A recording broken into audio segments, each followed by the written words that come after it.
Brought to you by TechnoSpark 20 series smartphones. I'm superhuman. मुझे लगता है कि इंदौर का रिकॉर्ड तो टूट जाएगा नोटा का। इंदौर में तो अधिकतम अभी मुझे लगता है, जो मेरी जानकारी है, 5-5.5 हज़ार वोट अधिकतम नोटा में डले हैं। जिस तरीके से नोटा को लेके कांग्रेस ने मैदान पकड़ा है, जमीन पे कांग्रेस के सारे नेता नजर आ रहे हैं, रैलियां हो रही हैं, लोगों को समझाया जा रहा है, बड़े बड़े शो हो रहे हैं, पर जब 30 दिन तक मैदान में अक्षय कांति बम थे तो उनका साथ स्थानीय नेताओं ने क्यों नहीं दिया? इस बार का चुनाव मैं समझता हूँ कि मुद्दा विहीन चुनाव है। कोई लहर ऊपर से नहीं दिख रही है कि किस तरफ चुनाव जा रहा है। तो एक लोगों में उदासीनता तो है। इसके अलावा मौसम, जो शादी के त्यौहार, ऐसा भी कारण हो सकते हैं छोटे छोटे वोटिंग परसेंटेज गिनने के।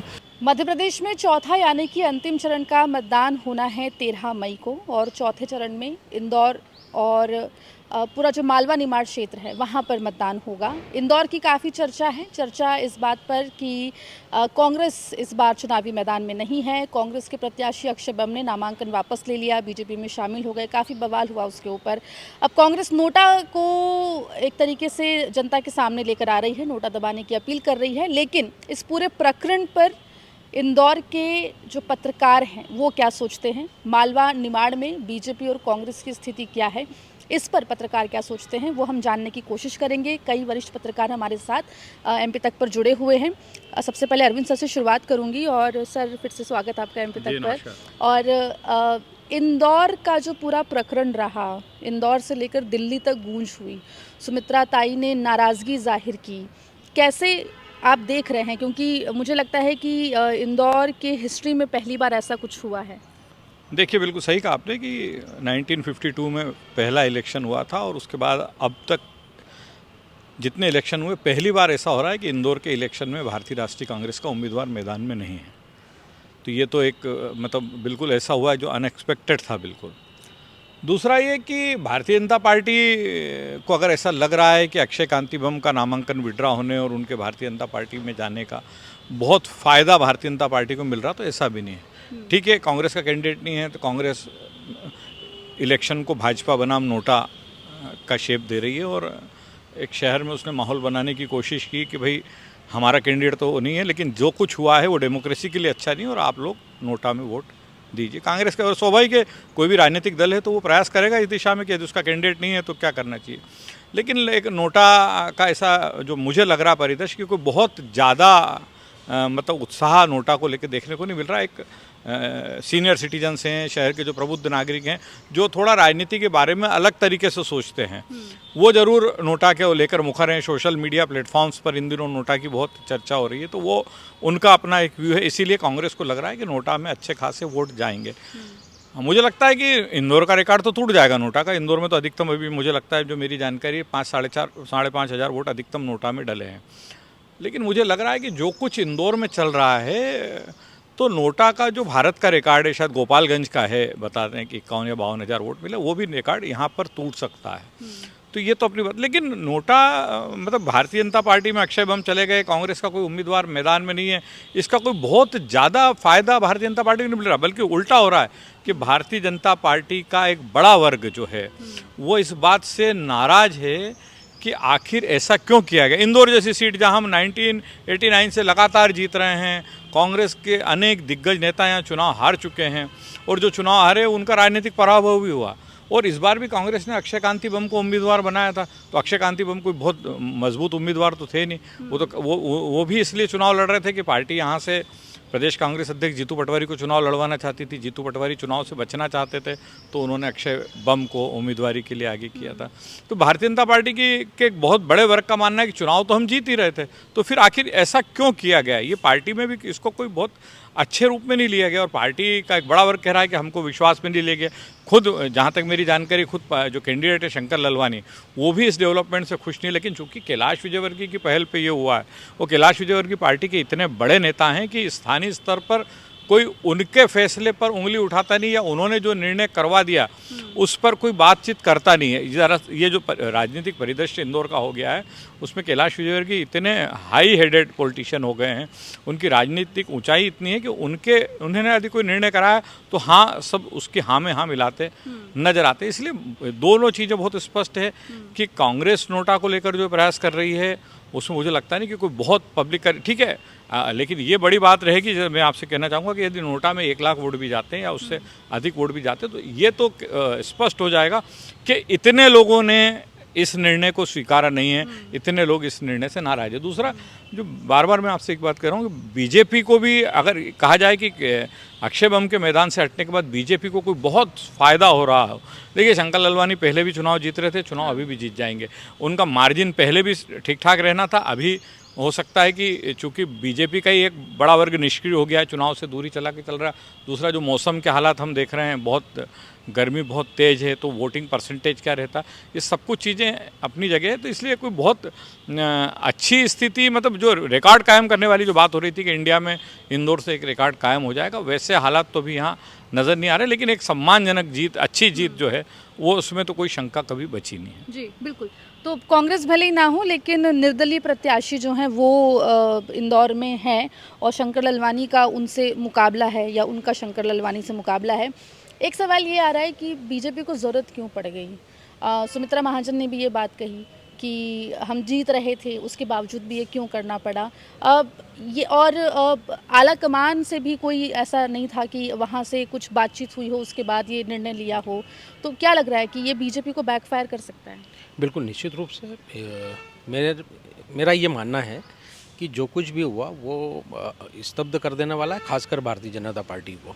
भारतीय जनता पार्टी में नेताओं में वैचारिक मतभेद हैं और जो निर्णय पार्टी लेवल पे जो लिए जाते थे, जो मिल बैठकर चर्चाएं होती थी और उसको आला कमान से जो निर्णय आते थे उसका इम्प्लीमेंटेशन लोकल बॉडी जो करती थी, वो कहीं भी बहुत एक बिखराव की स्थिति भारतीय जनता पार्टी में दिख रही है।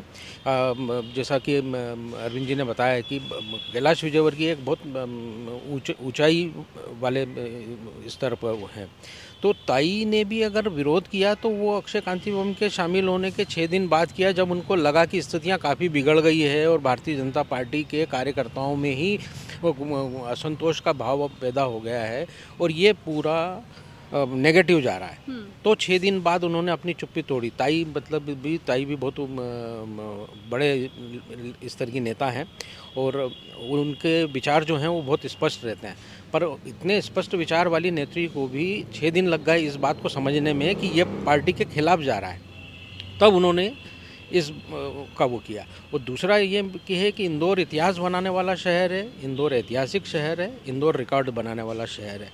तो निश्चित रूप से बड़ी जीत भारतीय जनता पार्टी की हो ना हो, पर नोटा के रूप में एक रिकॉर्ड जरूर स्थापित करता हुआ दिख रहा है इंदौर। जी बिल्कुल। तो इंदौर इस बार नोटा को लेकर कहीं ना कहीं रिकॉर्ड जो है वो बनाता हुआ दिख रहा है।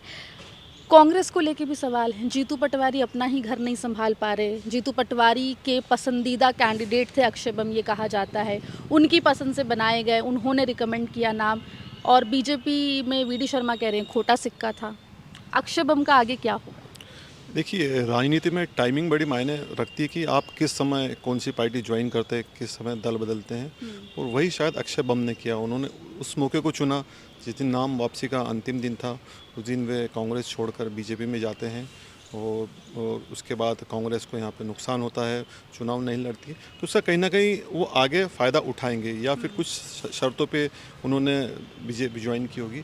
आप देखेंगे कि विधानसभा चुनाव में भी इसी तरह से लोग बदल के आए और टिकट पा गए। भंवर सिंह शेखावत जब बीजेपी में थे वो कांग्रेस में गए, उन्हें टिकट मिला। समंदर सिंह पटेल वो बीजेपी में थे, वो कांग्रेस में गए, वो टिकट पा गए। तो आजकल नेता भी इसलिए आना जाना लगा रहता पार्टियों में कि जब हम बाद में जाएंगे तो उनको कुछ ना कुछ शर्त पे हम वहाँ पे चुनाव लड़ सके या कुछ फ़ायदा हो सके। तो कहीं ना कहीं इसमें अक्षय बम को फ़ायदा हुआ होगा। आप देखेंगे इंदौर में जितने भी जो कांग्रेस छोड़ के जो बीजेपी में गए तो सारे धनाढ्य वर्ग के नेता थे, चाहे वो पंकज संघवी हो, चाहे विशाल पटेल हो, चाहे संजय शुक्ला हो।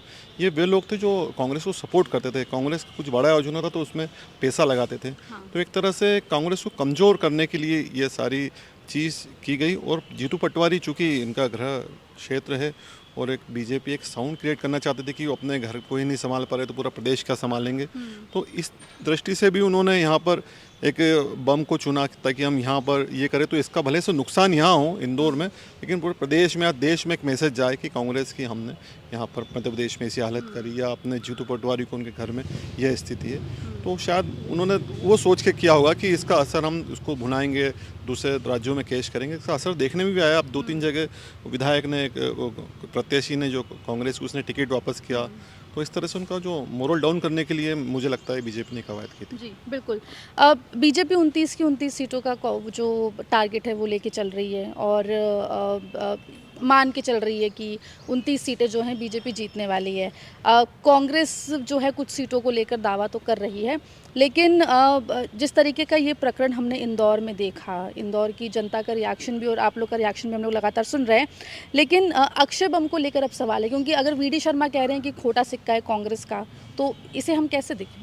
देखिए, इस पूरे घटनाक्रम का एक पहलू और है जिसे हम लोगों ने देखा नहीं, या फिर हम लोग नज़रअंदाज कर रहे हैं। उसमें पहला एक हिस्सा ये है कि जब अक्षय बम पहली बार मीडिया के सामने आते हैं तो खुद इस बात को बताते हैं कि मैं कांग्रेस से कितना परेशान था, मुझसे क्या डिमांड हो रही थी, मेरा कितना साथ दिया जा रहा था। मैं एक बात ये कहता हूँ यहाँ पे कि जिस तरीके से नोटा को लेके कांग्रेस ने मैदान पकड़ा है, ज़मीन पे कांग्रेस के सारे नेता नज़र आ रहे हैं, रैलियाँ हो रही हैं, लोगों को समझाया जा रहा है, बड़े बड़े शो हो रहे हैं, पर जब 30 दिन तक मैदान में अक्षय कांति बम थे तो उनका साथ स्थानीय नेताओं ने क्यों नहीं दिया।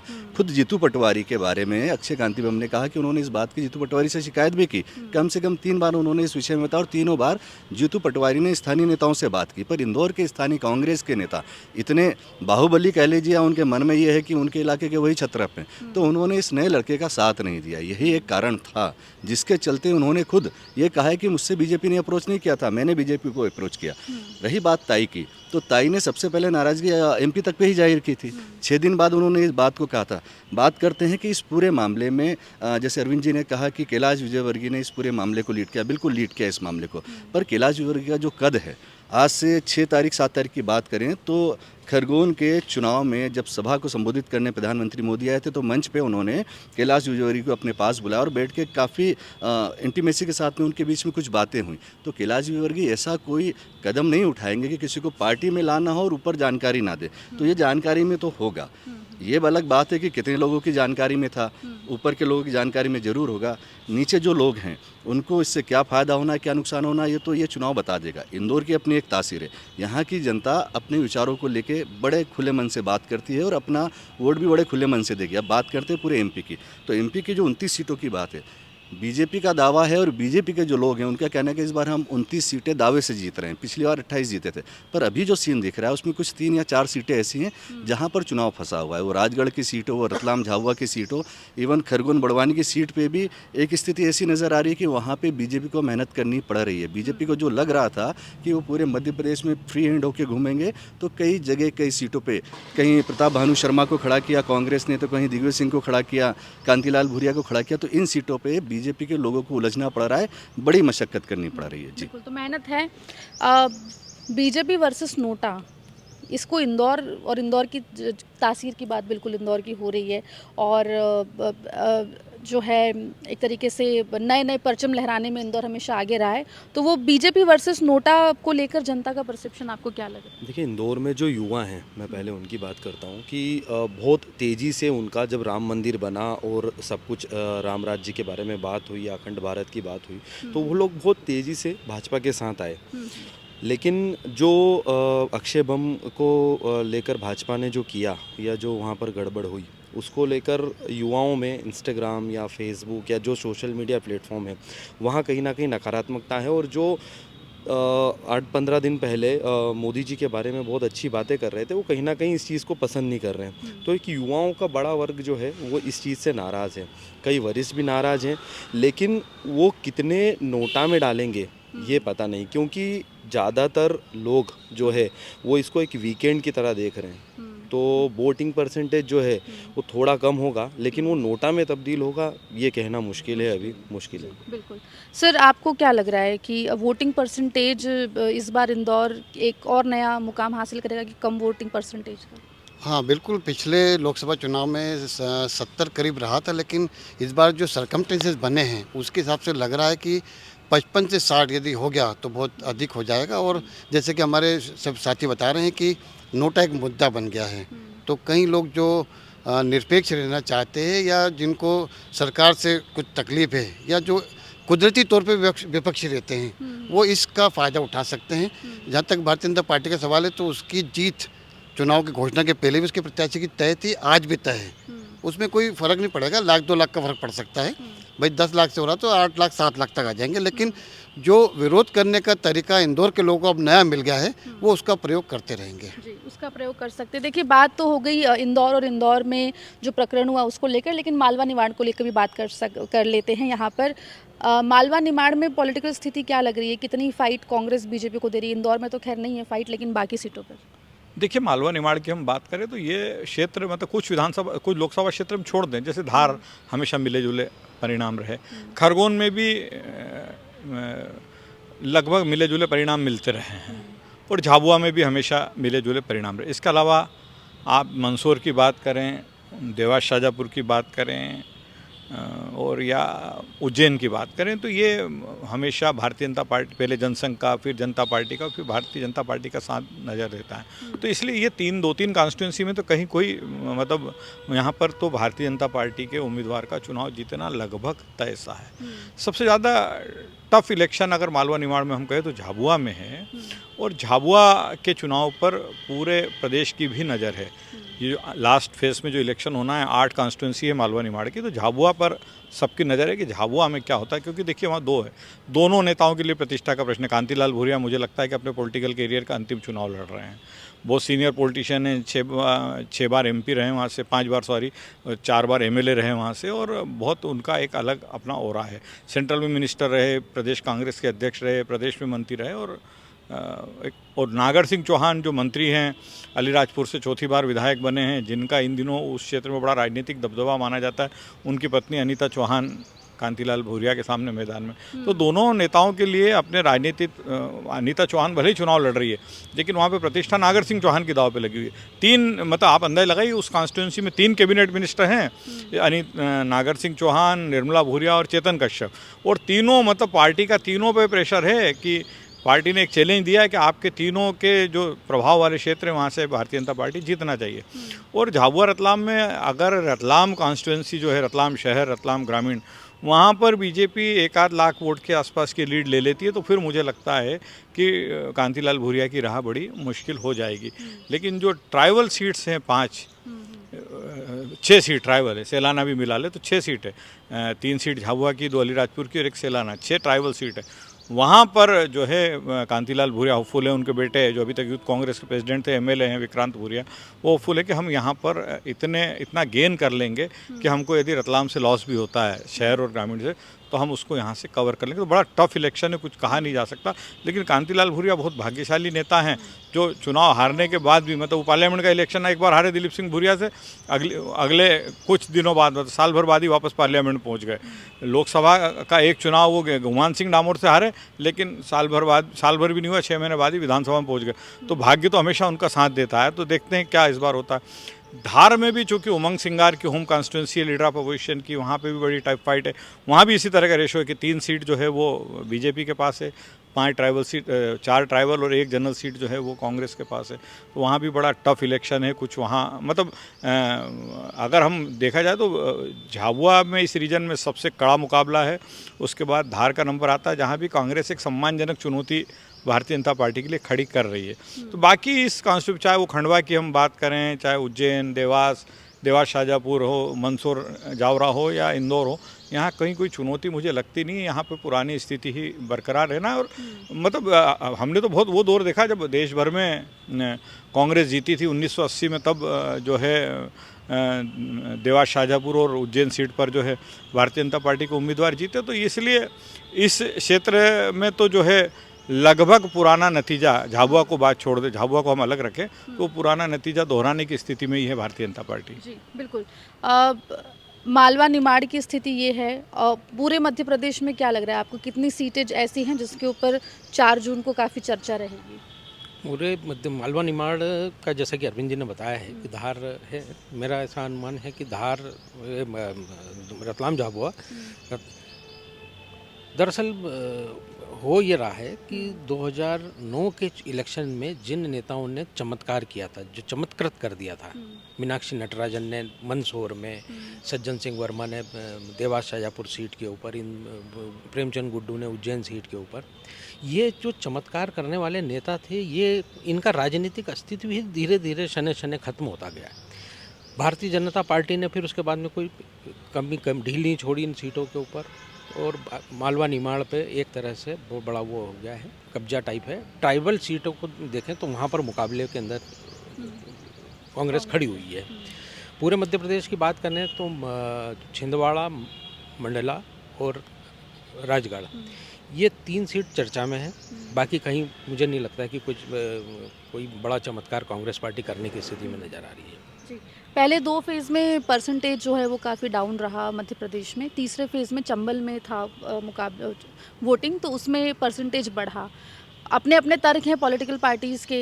बीजेपी का कहना है कांग्रेस का वोटर नहीं निकल रहा, कांग्रेस का कहना है बीजेपी का वोटर नहीं निकल रहा। आपको इतने चुनाव आपने देखे हैं, आपको क्या लग रहा है जो 2 फेज़ के परसेंटेज गिरे हैं, क्या बीजेपी को नुकसान होगा? कि इस बार का चुनाव मैं समझता हूँ कि मुद्दा विहीन चुनाव है। कोई लहर ऊपर से नहीं दिख रही है कि किस तरफ चुनाव जा रहा है। तो एक लोगों में उदासीनता तो है। इसके अलावा मौसम, जो शादी के त्यौहार, ऐसा भी कारण हो सकते हैं छोटे छोटे वोटिंग परसेंटेज गिनने के। लेकिन सबसे बड़ा तो मुझे लगता है कि लोगों में इस बार थोड़ा उत्साह की कमी आ रही है, क्योंकि 10 साल लगातार बीजेपी की सरकार शासन कर रही है और एक एंटी इनकम्बेंसी पनपती भी है। और बीजेपी का जो परंपरागत वोट बैंक है वो भी इस मध्य प्रदेश में मजबूत है। तो कहीं ना कहीं मुझे लगता है कि बीजेपी का जो वोटर है वही थोड़ा कम निकला है, क्योंकि एक बीजेपी ने जो माहौल बनाया है पूरे कि हम जीत रहे हैं, 400 पार आ, तो एक जो उनका वोटर, उनको लगता है कि इस बार तो वैसे ही और कॉन्फिडेंस है। और वही वोटरों के साथ भी है, वही स्थिति कार्यकर्ताओं के साथ भी है। कुछ सीटों पर जो है मैं समझता हूँ कि कांग्रेस ने अच्छी फाइट दी है। प्रदेश की देखें तो सतना है, मुरैना है, राजगढ़ है, अपना छिंदवाड़ा है, झाबुआ है। इनमें कुछ जो नेता हैं उन्होंने अपना इमोशनल कार्ड खेला है, इसलिए वहाँ पे कुछ अलग रंग नज़र आ रहा है। आप देखेंगे तो छिंदवाड़ा में खुद कमलनाथ ने कहा है कि ये मेरा आखिरी चुनाव है, मुझे सपोर्ट दो। और जो आखिरी के 2-3 घटनाक्रम हुए उससे भी एक इमोशनली उन्होंने गेन किया है। यही स्थिति राजगढ़ में पूरा दिग्विजय सिंह जी वो कह रहे हैं कि ये मेरा आखिरी चुनाव है, मुझे मदद कीजिए, ये कीजिए। इसी तरह झाबुआ में भी यही स्थिति वो एक माना जा रहा है कि कांतिलाल भूरिया का उसके बाद अब लड़ेंगे नहीं। तो वो इमोशनल कार्ड खेल के जो जहाँ कांग्रेस वो कर रही है तो वहाँ पर वो अलग स्थिति है। और मालवा निमाड़ की बात करें तो यहाँ पर धार, झाबुआ, यहाँ पर थोड़ी कांग्रेस फाइट देती नजर आई। आप देखेंगे झाबुआ में जो पहली बार बीजेपी ने किसी महिला उम्मीदवार को उतारा और खुद वो वन मंत्री की पत्नी थी। आमतौर पे बीजेपी बचती है वो एक ही परिवार में टिकट देने से लिए, लेकिन कहीं ना कहीं उनमें भी फाइट नज़र आ रही थी कि इस झाबुआ सीट पर फाइट हो सकती है। तो वहाँ उन्होंने अपने नियमों से परे जाकर, मापदंडों से परे जाकर टिकट दिया है। तो कहीं ना कहीं मुझे लगता है कि झाबुआ सीट पर अच्छी झाबुआ सीट पे फाइट होगी। विधानसभा चुनाव में बीजेपी को प्रचंड बहुमत, या यूँ कहें कि कांग्रेस को बहुत ही करारी हार का सामना करना पड़ा। अब लोकसभा चुनाव की बारी है, हालात बहुत अच्छे तो नहीं दिखाई दे रहे हैं, जैसा कि आप सभी से बात हो रही है। इसके बाद कांग्रेस का भविष्य मध्य प्रदेश में, देखिए, कांग्रेस की भविष्य की बात करने से बेहतर है कि हम उसके वर्तमान की बात करें। वर्तमान में जैसे अभी अभिषेक जी बता रहे हैं, अरविंद जी बता रहे हैं, बिल्कुल सहमत हूं इन सभी की बातों से। कांग्रेस के पास में मुद्दे नहीं बचे। जो उनके स्थानीय नेता हैं, दिग्विजय सिंह जैसा कद्दावर नेता हो, या कमलनाथ जैसा कद्दावर नेता हो, या कांतिलाल भूरिया जैसा नेता हो, सबको ये क्यों कहना पड़ रहा है मेरी ज़िंदगी का आखिरी चुनाव है? भाई, आपको इमोशनल कार्ड क्यों खेलना पड़ रहा है? आपकी पार्टी के पास में मुद्दे नहीं है, आपके पास में आपकी लीडरशिप नहीं है। आप इसका दूसरा एक पहलू देखिए कि पहले फेज़ में इलेक्शन हो जाता है छिंदवाड़ा में, कमलनाथ छिंदवाड़ा से फिर निकल के क्यों दूसरी सीटों पे नहीं गए? किसी इलाके में जाते हैं ना, अपने साथियों का साथ देते, जहाँ इतनी मजबूत आपके सामने बीजेपी खड़ी है। राहुल गांधी, प्रियंका गांधी की सभा में भी नहीं गए। बिल्कुल नहीं जाते हैं। आप राहुल गांधी, प्रियंका गांधी की, चूंकि मध्य प्रदेश की बात नहीं है, बात करें रायबरेली की, तो जब वहाँ पूरा परिवार होता है, रायबरेली में फार्म बनने जाते हैं राहुल गांधी, और वहाँ से चंद किलोमीटर की दूरी पे थोड़ा सा रायबरेली भी, अमेठी भी चले जाते। तो उसी तरीके से यहाँ पे जब तीसरे फेज़ में इलेक्शन होता है, वोटिंग पड़ती है राजगढ़ में, उसके बाद में दिग्विजय सिंह निकलते हैं और 2 दिन में 4-5 लोकसभा नाप देते हैं। तो कांग्रेस के नेताओं का भविष्य छोड़ दीजिए, वर्तमान में इनमें एका नहीं हो पा रहा है। अपनी इन स्थिति परिस्थितियों को देखने के बाद भी कांग्रेस ये समझ नहीं पा रही है, उनके नेता समझ नहीं पा रहे हैं कि असली परेशानी क्या है, उसको एड्रेस क्या करना है, दिक्कत कहाँ पे है। तो भविष्य की तो बात बहुत दूर है। इस इलेक्शन के बाद में जैसा यहाँ पे रिजल्ट मध्य प्रदेश छत्तीसगढ़ का, और जो बीजेपी मानती है कि इस बार वो साउथ में भी गेन करने जा रही है और दूसरे राज्यों में बढ़ रही है, यदि वाकई में 400 पार नहीं 280 पार भी, 380 पार भी होता है, तो आप सोच सकते हैं कि मतलब कांग्रेस दहाई तक तो सीमित हो ही जाएगी। उसके बाद में कांग्रेस के अंदर जो अंतरकलह शुरू होगा, जो अभी से चलता हुआ नजर आ रहा है। कई स्थानीय नेता जीतू पटवारी को पचा नहीं पा रहे हैं, बड़े नेता चाहते नहीं थे जीतू पटवारी बने, छोटे नेता उनको पसंद नहीं कर रहे हैं। इंदौर में भी कांति बम के मामले में यही हुआ ना, जीतू पटवारी की लाख कोशिश के बाद भी स्थानीय नेताओं ने उनका साथ नहीं दिया। तो जो वर्तमान में ये हालत है, तो यदि ये चुनाव हार जाएंगे तो उसके बाद में तो भगवान जाने क्या होगा कांग्रेस का। जी बिल्कुल, बड़ा सवाल रहेगा कि किस तरीके की जीत या हार का सामना कांग्रेस को करना पड़ता है। जिन जगहों पे फाइट की बात हो रही है, मालवा निमाड़ में ही झाबुआ को लेकर, तो वहाँ पे मार्जिन पर असर पड़ेगा या बात हार जीत तक भी जा सकती है? नहीं, मार्जिन पर तो असर पड़ेगा ही। और हार जीत ऐसा है, झाबुआ के बारे में ये समझना ज़रूरी है कि झाबुआ वाला जो हिस्सा है वहाँ कांतिलाल भूरिया, विक्रांत भूरिया बहुत मजबूत रहते हैं, लेकिन रतलाम वाले हिस्से से जो लीड भाजपा को मिलती है वो हर बार वहाँ का चुनाव ख़राब कर देती है कांग्रेस के नज़रिए से। तो इस बार यदि रतलाम झाबुआ की लीड इतनी ज़्यादा रही कि वो रतलाम पर भारी पड़ी, तो वहाँ पर जीत हार का अंतर हो सकता है, अदरवाइज़ मार्जिन का ही अंतर रहेगा। दूसरी बात समझने वाली बात यह है कि कमलनाथ और दिग्विजय सिंह में अंतर है कि कमलनाथ को बुलाने में सभी कमलनाथ के वहाँ पर भी चुनाव में काम करने कई कांग्रेसी गए, लेकिन वो किसी सीट पर काम करने नहीं आए। दिग्विजय सिंह जैसे ही फ्री हुए वो वैसे ही सभी दूर निकल गए। इंदौर के तमाम नेता, जितने कांग्रेस के नेता हैं, वो ज़्यादातर दिग्विजय सिंह से जुड़े हुए हैं। जैसे ही राजगढ़ से उनके नाम का ऐलान हुआ, उन्होंने SMS करके पूछा कि हमें कौन सी विधानसभा में लगना है। यहाँ के शहर अध्यक्ष, जिला अध्यक्ष सभी ने, उन्होंने साफ इनकार कर दिया कि आप इंदौर में मदद करो। लेकिन जैसे ही वो फ्री हुए, वो इन लोगों के लिए काम करने यहाँ आ गए। तो ये एक बड़ा दिग्विजय सिंह और कमलनाथ में अंतर है। जी चलिए, मध्य प्रदेश को लेके भी बात हो गई, मालवा निमाड़ को भी। एक अंतिम सवाल मेरा सर आपसे, इंदौर के ही परिप्रेक्ष्य में घटनाक्रम जो इंदौर का रहा, जनता खास तौर पे जो प्रबुद्ध वर्ग होता है, जो अटल बिहारी वाजपेयी के समय से, उससे पहले से चुनाव देख रहा है, राजनीतिक शुचिता की बात जो लोग करते हैं, उनकी नाराज़गी बीजेपी पे भारी पड़ सकती है। बिल्कुल, कहीं ना कहीं एक नैतिकता के दायरे से देखें तो भारतीय जनता पार्टी का ये प्रयोग कहीं ना कहीं लोगों को नागवार करवा है।